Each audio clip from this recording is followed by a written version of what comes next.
हाय students, आपण बघत आहोत आपला सेकंड चॅप्टर 12 चा जो आहे मेकॅनिकल प्रॉपर्टीज ऑफ फ्लुइड। याआधी आपण 13 पार्ट बघितले की तुम्ही जर ते बघितले नसाल तर आपल्या चॅनलवर जा, तुम्हाला ते सगळे लेक्चर बघायला मिळतील। हा आपला 14 नंबरचा जो लास्ट लेक्चर आहे या सेकंड चॅप्टरचा। बघा, यामध्ये आपल्याला बघायचं आहे स्टोक्स लॉ। आता पण याआधी स्ट्रीमलाइन फ्लो आणि टर्ब्युलंट फ्लो बघितलं। ओके, आता स्टोक्स लॉ काय सांगतो, जर एखादा स्पेरिकल बॉडी एखादी जर विस्कस फ्लुइड मध्ये फ्लो होत असेल, विस्कस फ्लुइड आहे आणि त्या फ्लुइड मध्ये आपण स्पेरिकल बॉल जर टाकला, कारण स्पेरिकल बॉडी म्हणजे आपण स्पेरिकल बॉल घेऊ शकतो, तर तो जेव्हा ट्रॅव्हल होतो त्या विस्कस फ्लुइड मध्ये तेव्हा काय काय घडतं, कुठल्या प्रकारचे फोर्सेस त्यावर ऍक्ट होतात हे आपण इथे बघणार आहोत। स्टोक लॉ चं स्टेटमेंट बघा काय आहे। The law state that the viscous force जो आहे तो आपण Fv ने डिनोट केला आहे। Viscous force denoted by Fv acting on a small sphere. त्या स्पियरवर, त्या स्पेरिकल बॉडीवर विस्कस फोर्स ऍक्ट होतो की जी स्पेरिकल बॉडी आहे ती falling through the viscous fluid, त्या फ्लुइड मधून through a viscous medium or any viscous fluid is directly proportional to the radius of the sphere. आता बघा, जो विस्कस फोर्स त्यावर ऍक्ट होणार आहे तो विस्कस फोर्स कशा प्रकारचा असतो, कोणाला डायरेक्टली प्रोपोर्शनल असतो, तर it is directly proportional to the radius of the sphere.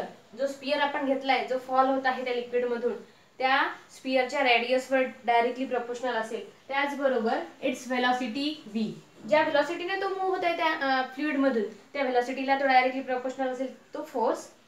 And the coefficient of viscosity, जो कोएफिशिएंट ऑफ विस्कोसिटी आपल्याला माहिती आहे, आपण इटाने दाखवला होता, तर कोएफिशिएंट ऑफ विस्कोसिटी या तीन क्वांटिटीज वर डायरेक्टली प्रोपोर्शनल आहे। कुठल्या कुठल्या, एक तर रेडियस ऑफ द स्पेरिकल, जो if any spherical body is falling through the viscous medium, then it viscous force is directed on that sphere or spherical body, and that force is directly proportional to the first one, radius of the sphere, second one, velocity of that body, third one, coefficient of viscosity of that medium. Okay, it is denoted by that Fv is directly proportional to eta Rv. Eta is the coefficient of viscosity, R is the radius of the sphere, and V is the velocity. So this Fv is equal to, आता proportionality sign काढून आपण एक constant घेतलाय, experimental calculated value आहे ही, ती आहे 6 पाय। So Fv is equal to 6 पाय eta Rv. This is the viscous force acting on that spherical body which is moving in the viscous medium, okay, or falling down। हे आपण sphere असा draw केला आहे, ज्या आहेत त्या लेयर्स आहेत त्या मीडियमच्या, विस्कस मीडियमच्या, असा तो हा स्पियर स्पेरिकल बॉडी अशी फॉल होत आहे। ओके, हे स्टेटमेंट लक्षात घ्या आणि लर्न करा। Then terminal velocity. आता बघा, टर्मिनल व्हेलॉसिटी म्हणजे काय, टर्मिनल म्हणजे शेवटची, आपण असं फायनल असं आपण आपल्या लक्षात येतं टर्मिनल या अर्थावरून। आता असंच स्पेरिकल बॉडी जर मीडियम वरून फ्लो, मीडियम मधून, विस्कस मीडियम मधून फ्लो होत असेल तर कोणकोणत्या प्रकारचे फोर्सेस त्यावर ऍक्ट होतात ते बघूया, आणि मग आपल्याला टर्मिनल व्हेलॉसिटी म्हणजे काय हे पण कळेल। Okay, consider a spherical object falling through a viscous fluid. Same concept आहे, स्पेरिकल ऑब्जेक्ट विस्कस मीडियम मधून फॉल होत आहे किंवा विस्कस फ्लुइड मधून फॉल होत आहे। Then forces experience by it during its downward motion, खालच्या दिशेने जात आहे, अशा खालच्या दिशेने जात असताना त्यावर कोणकोणत्या प्रकारचे फोर्सेस ऍक्ट होतात, कोणकोणत्या प्रकारचे फोर्सेस त्यावर ऍक्ट होतात हे आपण बघूया। तर फर्स्ट फोर्स बघा, first one is the viscous force. That viscous force means denoted by Fv. आता हा फोर्स कसा असतो, it is directed in upward direction, कारण स्पियर असा येत आहे, विस्कस फोर्स त्याच्या अपोजिट डायरेक्शन असतो, म्हणजे विस्कस फोर्स असतो upward direction. Okay, so this viscous force is in upward direction, second one. आणि हा विस्कस फोर्स कसा आहे, अपवर्ड डायरेक्शननी आहे, आणि विस्कस फोर्सची जी मॅग्निट्यूड आहे it is directly proportional to velocity of that spherical body. हे पण आपण इथे मेन्शन केलंय। Its magnitude goes on increasing with increase in its velocity. Velocity वाढलं तर विस्कस फोर्स सुद्धा वाढतो।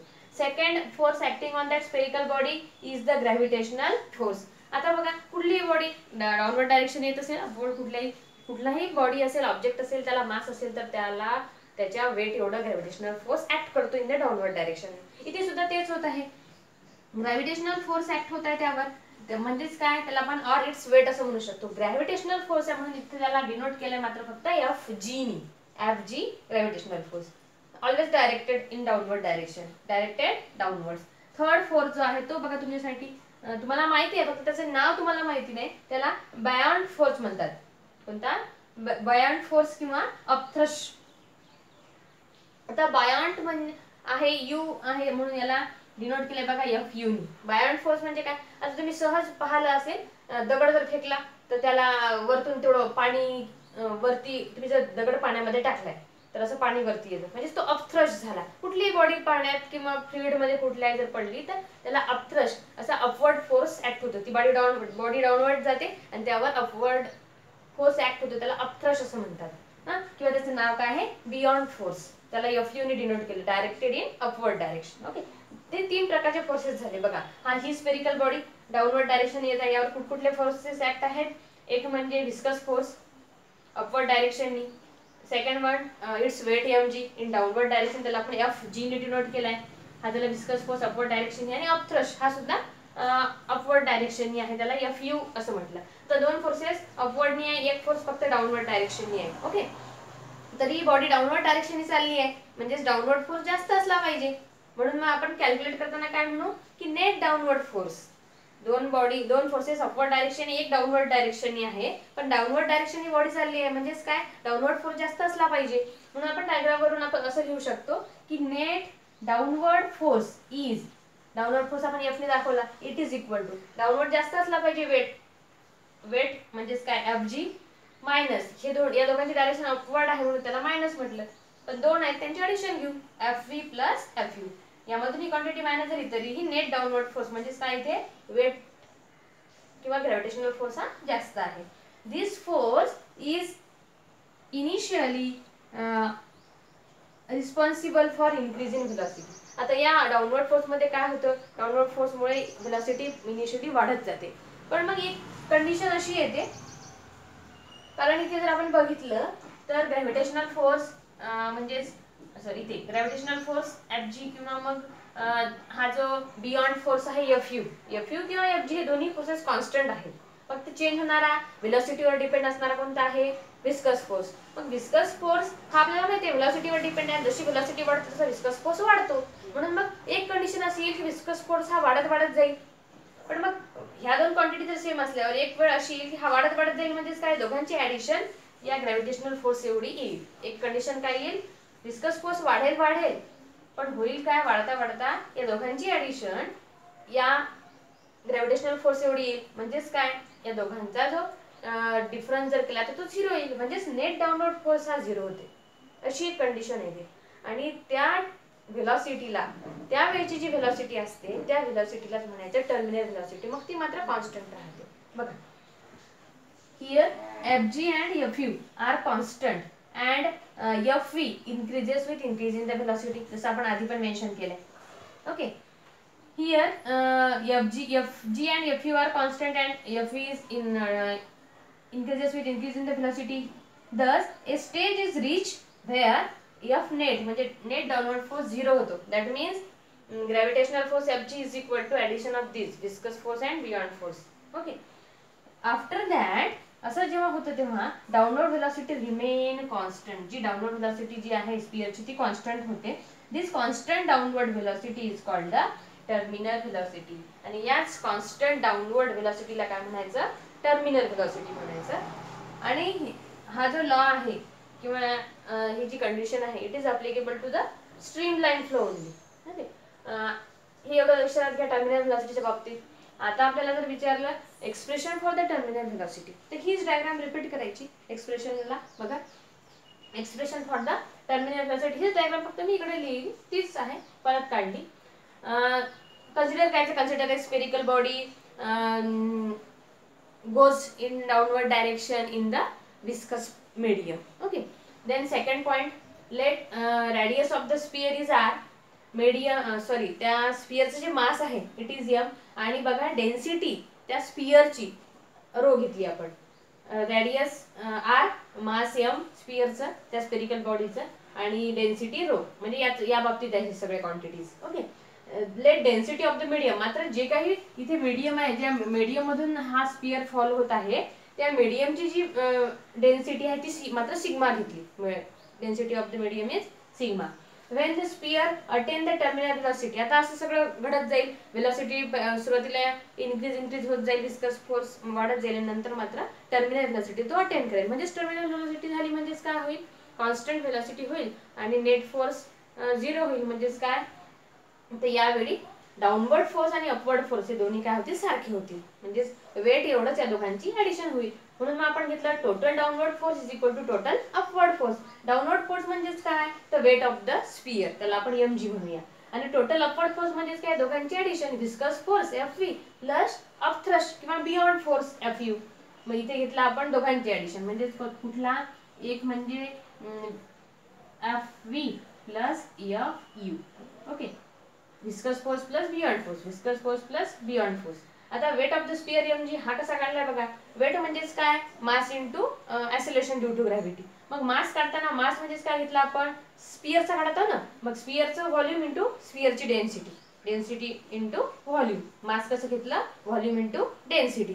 ओके, व्हॉल्यूम काय आहे स्पियरचं, 4/3 पाय आर क्यूब आणि डेन्सिटी किती आहे स्पियरची, row. So 4/3 pi R cube rho is the mass. मग वेट काढायचं म्हटल्यावर काय होईल, मास इंटू डेन्सिटी. हे मास घेतलं 4/3 pi R cube rho into G. आता विस्कस फोर्स आपण आधी काढलाय, 6 पाय नीटा R V, sorry 6 pi eta R V plus buoyant force. Buoyant force त्याच्याच अपोजिट डायरेक्शननी आहे, सेम येईल. म्हणजे जसं आपण काढलाय तसा की बियॉन्ड फोर्स म्हणजेच काय, डाऊनवर्ड डायरेक्शनने जो वेट असतो त्याच्या अपोजिट साइडनी अपथ्रस्ट फोर्स असतो. ओके, तोच येईल mass into G, acceleration due to gravity. म्हणजे मास म्हणजे परत इथे काय, volume into density into G. मग व्हॉल्यूम किती स्पियरचं, तर 4/3 पाय आर क्यूब. फक्त इथे मीडियम चेंज आहे, मीडियमचं घ्यावं लागेल आपल्याला, कारण मीडियम हा फोर्स एक्झर्ट करतो, अपथ्रस्ट फोर्स. म्हणून फक्त इथे रोच्या जागेवर सिग्मा घेतलं आणि acceleration due to gravity same. म्हणजे हा आणि हा फॉर्म्युला फक्त चेंज कुठे केलाय आपण, इथे डेन्सिटी स्पियरची घेतली, इथे डेन्सिटी मीडियमची घेतली. ओके, हा beyond force 4/3 pi R cube sigma जी. आता काढायचं आहे आपल्याला व्हेलॉसिटी. मग व्हेलॉसिटी कुठे आहे, ही टर्म आहे आपली, मग ही एका साईडला ठेवली, 6 पाय इटा आर बी.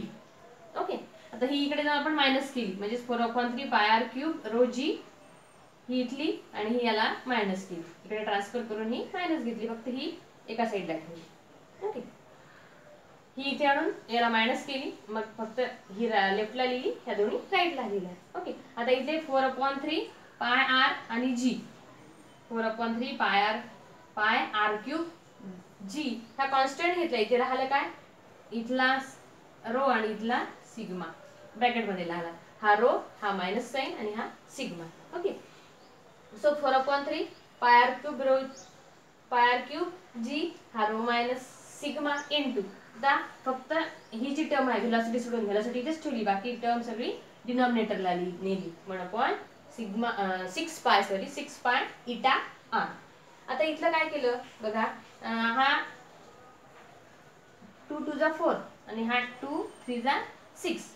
मग इथे 2 राहिले, हा 2 लिहिलाय. इथला बघा, इथला आर कट केला आणि इथला एक 2 आहे, इथे स्क्वेअर होईल क्यूबच्या जागेवर. ओके, देन पाय पाय गेट कॅन्सल. मग राहणार काय, इथला 2, हा 3 × 3 9, हा आर स्क्वेअर, हा G rho minus sigma divided by eta. हे झालं v is equal to 2/9 r square g inside the bracket rho minus sigma upon eta. This is the expression for terminal velocity. आपल्याला जर आला expression for coefficient of viscosity, तर या इटाला इकडे आणा, left साइडला इटा इकडे आणला, v ट्रान्सफर केला. Eta is equal to 2/9 into r square g rho minus sigma upon v. This is the expression for coefficient of viscosity of the fluid. Okay, तुम्हाला कळालं असेलच. काही अडचण असल्यास कमेंट करा आणि आपले सगळे व्हिडिओज बघा, अभ्यास करत राहा. कोरोनाचं संकट वाढतच आहे, तरीही आपल्याला आपला अभ्यास सुरू ठेवायचा आहे. घरी राहा, सुरक्षित राहा आणि आपल्या चॅनलला सबस्क्राईब करा. नवीन नवीन व्हिडिओज बघा.